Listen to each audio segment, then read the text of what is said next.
My name is Krissi Carr, and I am the owner of Elite Education Preschool here in Gallatin. Formerly, I was a kindergarten and second grade teacher in Sumner County. I taught at Benny Bills and Venus Stewart.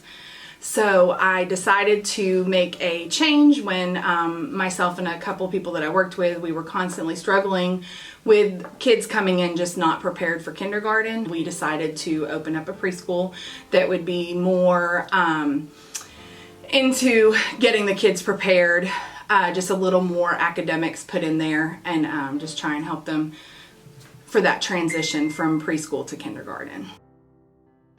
I am the oldest of 7 children. My youngest brother, he is in 7th grade. He is adopted.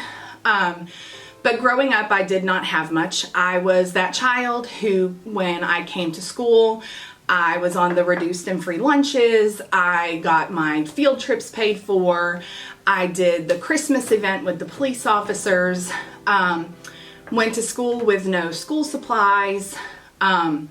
Sometimes went to school with not the right kind of clothing, and things like that. So I remember, the big thing I remember is the teachers who were there for me.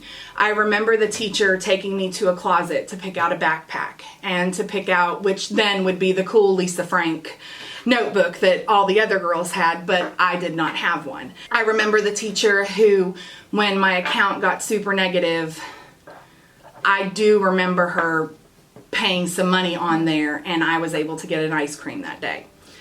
I remember the teacher who took me into a closet to pick out underwear because I was in middle school, and when I had PE, we had to go and we had to change in front of everybody, and I always went to the bathroom because I did not have underwear. Some of you guys might think that's kind of silly, but there's some of you who might relate to that, and it could be that you don't have socks, or maybe you're wearing the same shirts over and over, or the same pair of jeans over and over. So I remember those teachers that did that for me, and when I was in middle school, I decided that it was time to make a choice. I could either follow in the footsteps of my family, or I could do something different and make that impact for my siblings. So time moves on. I am the first one to graduate in my family. My mom didn't graduate high school. My uncle didn't graduate high school. My aunt didn't graduate high school. My grandmother didn't graduate high school.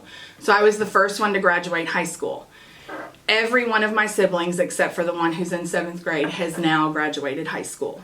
I set a precedent for them that you can get more out of life, and it starts with graduating high school. I moved on to college. I have an associate's and a bachelor's degree in elementary education. Most of my sisters all have college degrees. I do have 22-year-old twin sisters who, they do not have their college degrees. They're taking a different approach. One sister, she wants to do makeup and hair, so she's working on that. My other one, she is a homeowner. So she owns her own house, and she's working in the mortgage field. Everything my siblings have done, they have worked hard for. My middle sister, she is about to graduate with her master's in social work. So she found her passion. She might be in her 30s, but she found her passion, and her passion is to help people, counsel them, and help them get back on a better path. The most rewarding part is when a parent walks up to you and they didn't realize their child was capable of the things that they're doing, and just that look on a parent's face of just how thankful they are that we were able to bring that out in their child. And the fact that their child may have never loved school before, or it was a fight to get them to go, and that relief that they're not going to have that struggle once they start school, because their child now is excited about learning and wants to go to school. The biggest struggle, I would say, as a business owner is going to be staffing. Staffing is very hard. So the biggest thing that I can say to the youth out there is be professional. Dress for the job you want. Have a resume. Show up on time. Show up early. Don't cancel. unless it is an emergency. But you want to show that you want that job. You are one of 10, 15, 20 applicants. You have to stand out in the crowd. But staffing it's a little hard because there are not as many committed people as there were before. But, for the youth, I definitely say learn how to write a resume, be on time, be professional. What do you like? What do you not like? And if you really love, sitting there and talking to your friends or helping your friends who are maybe struggling with their work, and one of the first things you do is your instinct is to go help them, that could be a marker for you might be good in an education field. You have to find that passion. So when I always, when talking to my siblings or talking to anybody when they're trying to decide what they want to do, I remember in high school, a quote that I kind of, base everything off of is Gandhi, where he says, "Be the change you wish to see in the world." And that's kind of what I did. I saw that a life that I didn't want, and I saw that I wanted to make a different path, not only for myself, but my siblings.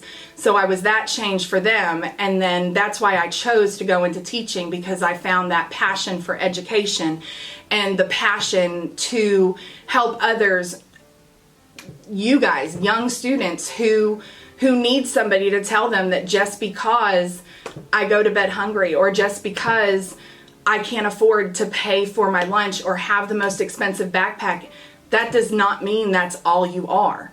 There is so much more. And the number one thing, you're gonna work for it. Never give up.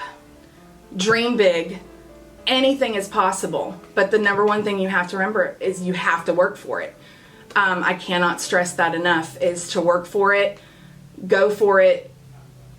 Question anything. Just be what you want to be and find that passion, what you love, and then you're going to really enjoy whatever it is that you do. I love every minute of what I do. I was, teaching in the school system, and now I'm still doing that, teaching younger 4 and 5 pre-K, but I'm helping them still find themselves and mold themselves into the little human beings that they're going to become one day.